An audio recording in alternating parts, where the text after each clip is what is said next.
Dans la série d'introduction au logiciel DaVinci Resolve, aujourd'hui c'est l'onglet Cut qu'on va regarder, c'est cet onglet ici. Si on a déjà l'habitude de monter, vous avez peut-être plutôt tendance à aller sur le montage, mais je vais essayer de vous expliquer en quoi la partie Cut, selon moi, est vraiment quelque chose d'optimisé et d'intéressant quand on commence le montage. Donc cet onglet, il ressemble à ça. Vous voyez que vous avez encore le viewer ici de votre timeline en cours. Vous avez vos rushs et votre arborescence qui se trouve ici. Et ici, votre timeline divisée en deux barres. Donc pour commencer, on va créer une nouvelle timeline. Il suffit de faire clic droit, créer une nouvelle timeline ou CTRL plus N. Et ici, on va juste utiliser les paramètres du projet comme ils sont pour l'instant. On fera une vidéo peut-être plus tard sur comment créer une timeline et comment l'optimiser. Je vais créer ma nouvelle timeline. Vous voyez qu'ici, elle est vide. Je vais la remplir avec un rush. Donc je suis arrivé dans ce dossier-là et je vais commencer à incrémenter mes rushs dans ma timeline. Donc pour ça, il y a plusieurs façons de faire. Vous voyez qu'ici, j'ai sélectionné ce rush-là. Ici, vous voyez la barre qui correspond à la durée totale du rush. Si je veux, je peux la réduire en faisant un point in, un point out, en appuyant sur I et O. Et voilà, juste cette partie-là du rush est sélectionnée. Et si je veux, je vais pouvoir la glisser et la déposer dans ma timeline. Et voilà, ce que vous pouvez faire aussi, c'est seulement choisir de mettre la vidéo ou la partie audio de votre rush. Là, par exemple, ce rush-là, il a une partie audio et vidéo. Et là, si je veux par exemple mettre juste la vidéo d'un de mes rushs, il suffirait pour ça que je clique ici sur Video Only.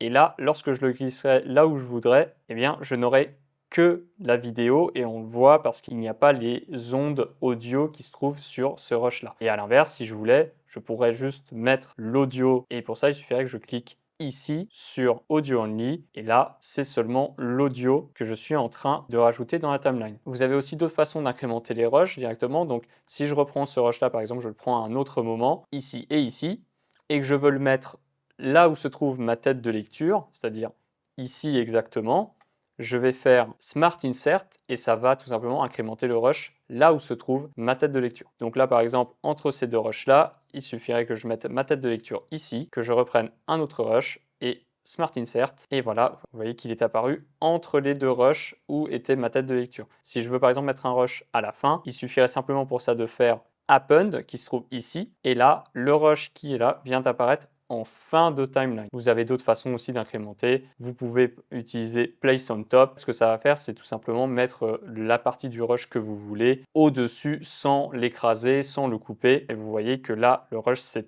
additionné au rush précédent. Alors pourquoi ça va être très utile d'utiliser cet onglet dans un premier temps? Alors c'est très simple, moi par exemple je fais des shorts pour du jeu vidéo et donc il faut que le rythme soit très rapide, donc pour ça je vais faire des cuts dans un premier temps et me concentrer seulement là-dessus et cet écran il est parfait pour ça parce qu'on peut juste se concentrer vraiment sur la coupe en elle-même et donc sur le rythme du montage avant d'y ajouter les effets, les sous-titres, etc. J'arrive ici, on voit donc la coupe ici entre les deux rushs et si je veux, je n'aurai qu'à la tirer si je souhaite que ce rush-là s'arrête avant ou si je veux que celui-ci commence plus tard, il suffira que je le tire comme ça.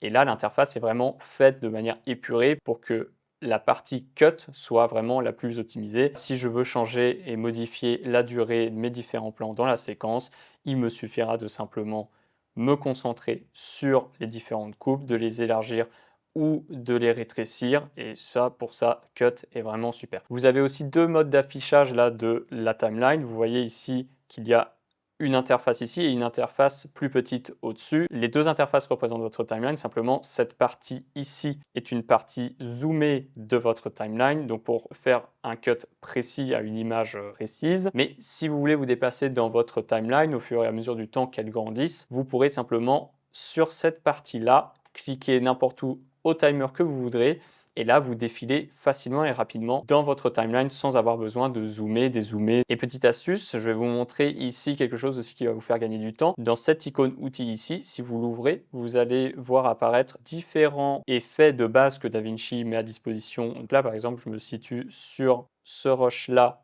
dans la timeline. Et si je veux, je peux lui appliquer déjà un effet de base. Je peux le rogner sur les côtés, par exemple, si je le souhaite. Je peux lui appliquer un zoom dynamique, comme ça, par exemple. Et voilà, sans même avoir été dans l'onglet principal de montage ici, on est déjà en train de faire des modifications de base sur nos rushs, ce qui nous permet de faire des montages assez rapides. Si on veut faire du rough cut, par exemple, ça, c'est vraiment l'idéal.